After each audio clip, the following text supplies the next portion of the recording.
রহমাতুল লিল আলামিনের মা আমেনা বড় কষ্ট করতেছেন। এমন সময় নবী ডাক দিয়া বলে, মা তুমি দুনিয়া থেকে বিদায় হয়ে চলে যাবে, আমি কারে মা বলে ডাকবো? কারণ দুনিয়াতে আসার আগে আগেই তো আমার বাবা বিদায় হয়ে চলে গেছে, আমি কারে মা বলে ডাকবো? মা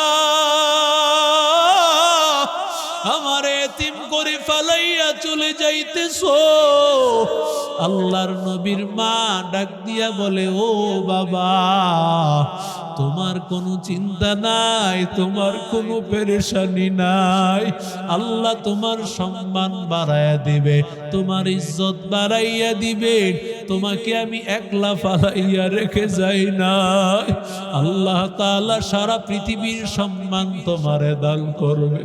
কারণ মা আমেনা তো আমার নবীর গর্ভে ধারণ করিয়া মা আমেনা দেখেছেন আমার নবী কেমন, নবী আমার কেমন, আমার নবী কি হতে চলছেন, এটা তো মা আমেনা ভালো করেই জানেন। ও আল্লাহর বান্দাদের দল, ও নবীর আশিক উম্মতের দল, মা আমেনা বিদায় হয়ে চলে গেলেন। এবার মা আমেনার কবরে দাফন করা হয়। হঠাৎ করে যেই খাদেমা, যেই বাদী ছিল মা আমেনার সাথে একসাথে আসছে, হঠাৎ করে তাকায় দেখে মুহাম্মদ নাই। কোথায় চলে গেল মুহাম্মদ? দৌড়াইয়া মা আমেনার কবরের সামনে হাজির। তাকাইয়া দেখে আমার মায়ার নবী কবরের পাশে দাঁড়াইয়া। আমার নবী ডাক দিয়া বলেন, ও মা, কোথায় চলে গেলা? একা একা ফালাইয়া তুমি আমারে চলে গেল। ওরে আল্লাহর বান্দা, আল্লাহ ডাক দিয়া বলেন, ওয়াজাদাকা দাল্লান ফাহাদা ওয়াজাদাকা আইলান ফাআগনা। ও পয়গম্বর, আপনার রাস্তাটা সঠিক রাস্তা ছিল না। আপনি এমন অবস্থায় ছিলেন, জন্মের আগে বাবা চলে গেল, জন্মের 6 বছরের পরে মা চলে গেল, কিন্তু আল্লাহ তাআলা আপনাকে এমন করে দিয়েছেন নবী। খাদিজাতুল কুবরার ঘরে আসার পর খাদিজাতুল কুবরা রাদিয়াল্লাহু তাআলা আনহা পয়গম্বরের উপর যখন আল্লাহর কালাম নাজিল হয়েছে, আল্লাহর কালাম নাজিল হওয়ার পরে আমার মায়ার নবীর মনটা খারাপ। এমন সময় খাদিজা বলে, ও নবী, কেন আপনার মনটা খারাপ? আপনি মনে মনে ভাবতেছেন দিনের দাওয়াত দিতে গিয়ে আপনার সময় দিতে হবে, সন্তানগুলোর আপনি খাবারের ব্যবস্থা বাহির থেকে করতে পারবেন না। নবী চিন্তা করবেন না, আল্লাহ আমাকে যেই সম্পদ দিয়েছে ওই সম্পদ থেকে খরচ করব, আপনার চিন্তা করা লাগবে না। আমার মায়ার নবীর পরও শান্ত হন না। আল্লাহর পয়গম্বর আবারও আমার মায়ার নবীর মনটা বড় পেরেশান। খাদিজা ডাক দিয়া বলে, ও মায়ার নবী, ও পয়গম্বর, ও আল্লাহর বান্দা, ও মায়ার নবী, আপনি কেন চিন্তা করতেছেন? আপনার এই সন্তানের জন্য বাহির থেকে খাবার আনতে হবে, সময় সেখানে ব্যয় হবে। না না, চিন্তা নাই, আমি খাদিজাই ওদের খাবারের ব্যবস্থা করব, ঘরটাও দেখাশোনা আমি করব, আপনি দাওয়াতের কাজ দেন। নবীর মনটা এখনো শান্ত হয় নাই। আল্লাহর নবীকে এবার ডাক দিয়া খাদিজা বলেন, ও পয়গম্বর, বুঝেছি গো নবী, দ্বীনের দাওয়াত দিতে গিয়া আপনার টাকার প্রয়োজন হবে। ও গো মায়ার নবী, আমি ওয়াদা করলাম আমি খাদিজা অনেক ধনী, আমি অনেক বড় ব্যবসায়ী, আমার যত টাকা পয়সা আছে, ব্যবসার সম্পদ আছে, সব সম্পদগুলো আপনার দ্বীনের দাওয়াতের কাজে আমি দিয়ে দিলাম। ইয়া ইলাহি তু মেরা মাবুদ है, या इलाही तू मेरा माशूक है, या इलाही तू मेरा गफ्फार है, या इलाही तू मेरा सत्तार है, या इलाही मुझसे मुझको दूर कर, ताकि देखो मुझ में तुझको एक नजर, हर तमन्ना दिल से रुखसत हो गई, अब तू आजा अब तू खलवत हो गई, बुजुर्गी की नहीं हमको जरूरत, गुलाम अपना बना ले ऐ खुदाया। अल्लाह ताला डाक दिया बोलें फअम्मल यतीम फला तक़हर, ओ पैगंबर अपने यतीम के घर धक्का दिया बेर करे दिबेन ना, व अम्मा साइला फला तनहार, যদি কোনো ভিক্ষুক বাস্তবেই ভিক্ষুক হয় তারে ধমক দিবেন না। ওরে আল্লাহর বান্দা যুবক, আমার মায়ার নবী এতিমকে আমার মায়ার নবী বড় ভালোবাসতেন। আমার মায়ার নবী ডাক দিয়া বলতেন আনা ওয়া কাফিলুল ইয়াতিমি কাহাতাইন, ও দুনিয়ার উম্মতের দল, আমি এবং এতিমের জিম্মাদার শাহাদাত মধ্যম আঙ্গুল মিলাইয়া। নবী আমার বলতেন এই দুইটা আঙ্গুলের মধ্যে যেমন কোনো ফাঁক নাই, কোনো খালি জায়গা নাই, আমি নবী আর এতিমের জিম্মাদারের মধ্যে জান্নাতে থাকার ব্যবধান।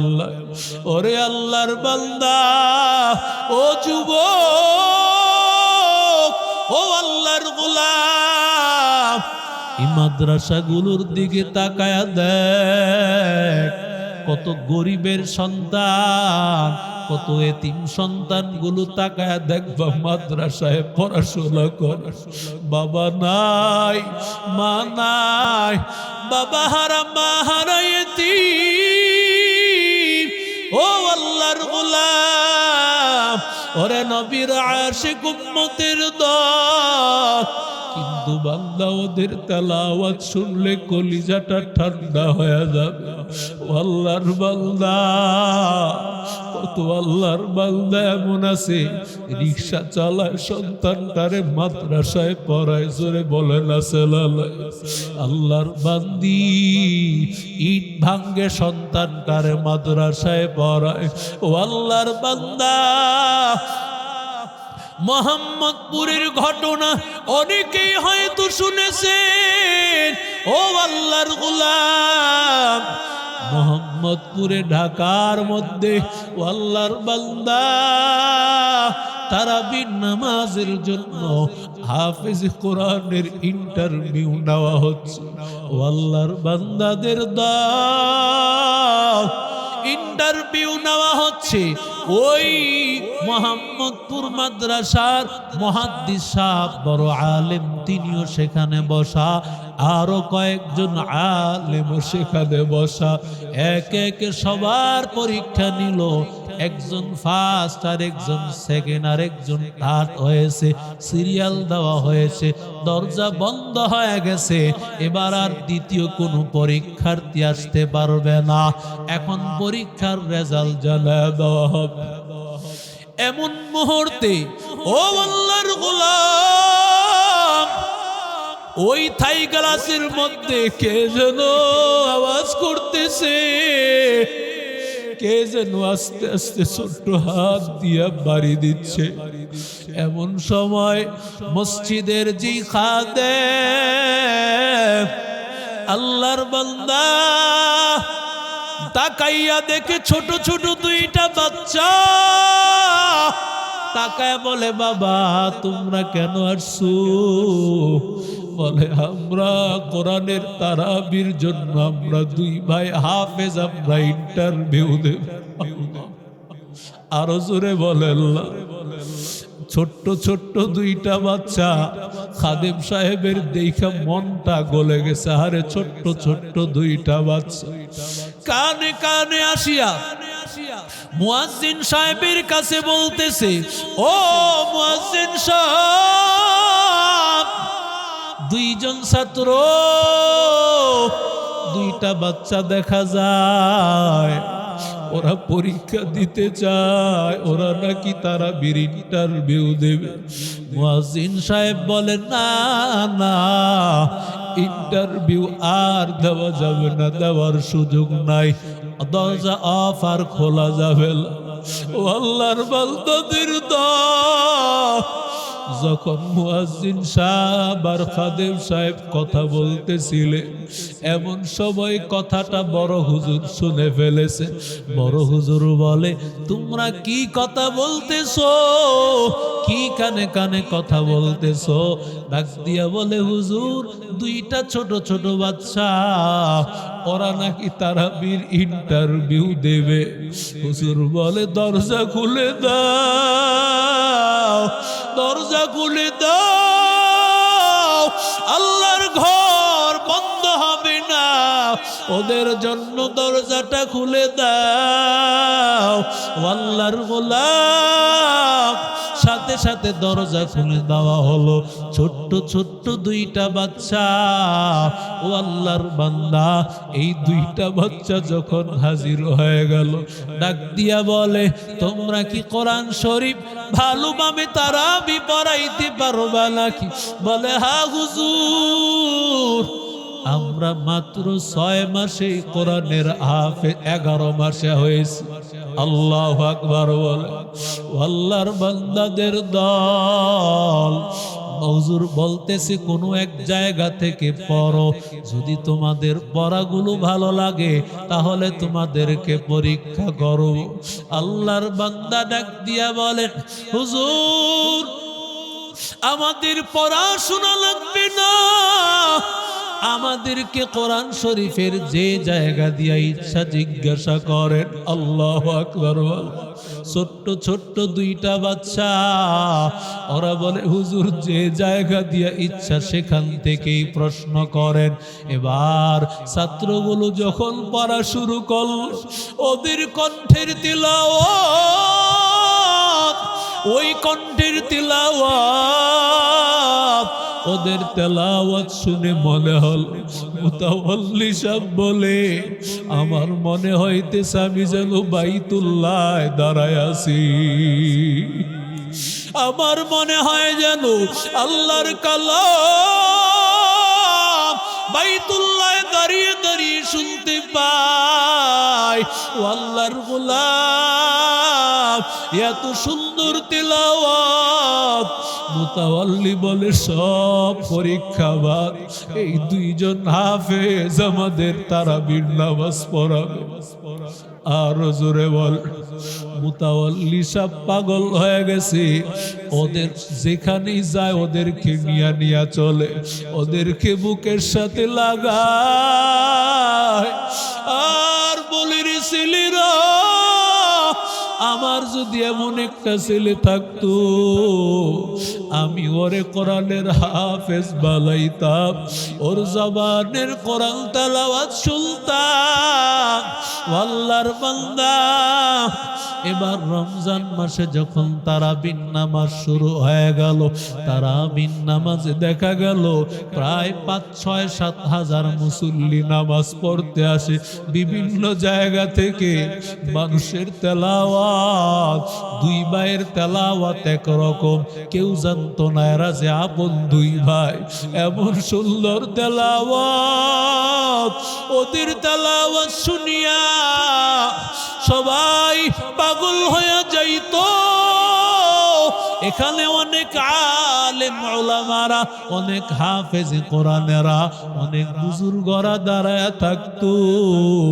একদিন আল্লাহর এক বান্দা মুরব্বী মসজিদের বারান্দায় আসিয়া আল্লাহর বান্দা নামাজ শেষ হওয়ার পরে এমন হুজুর দাঁড়ায় কাল্লার আওয়াজ, আল্লাহর বান্দা কাঁদতেছে। সবাই জিজ্ঞাসা করতেছে কেন কান্না করতেছ রে ভাই? বলে এমনি এমনি কান্না করি। এই কান্না হলো আনন্দের কান্না, আনন্দের কান্না। কথাটা চলে গেছে ইমাম সাহেবের কাছে।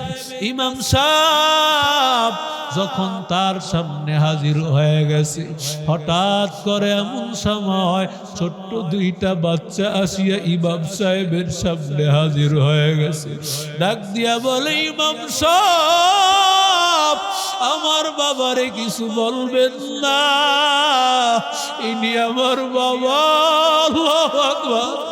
ইনি আমার বাবা, আমারে কষ্ট করে করে রিক্সা চালায় মাদ্রাসায় পড়াইছে। এবার আল্লাহর বান্দা ইমাম সাহেব বলেন, তোমার সন্তানেই দুইজন এতক্ষণ আগে কেন বলো নাই? এবার বাবায় ডাক দিয়া বলে, হযরত আমি যদি বলতাম হয়তোবা আমার সন্তানগুলোকে আপনারা মসজিদের ইমাম হিসাবে নিতেন না। ও আল্লাহর বান্দারা, ওরে নবীর আশিক উম্মতের দল, আল্লাহর গোলাম, মাদ্রাসা বন্ধ হয়ে যায় মাঝে মধ্যে। কিছু ছাত্র ওদেরকে দেখা যায় মাদ্রাসায় আসে। ও আল্লাহর বান্দাদের দল, হুজুর জিজ্ঞাসা করে, ও বাবা মাদ্রাসা বন্ধ হয়ে গেছে, তুমি কি বাড়িতে যাইবা না? ছেলেটা ডাক দিয়া বলে, হুজুর আমি কোথায় যাব? আমি কারে কোথায় আমি যাব? কারণ আমার যে বাবাই নাই, আমি বাবা হারাইতি, আমি মা হারাইতি।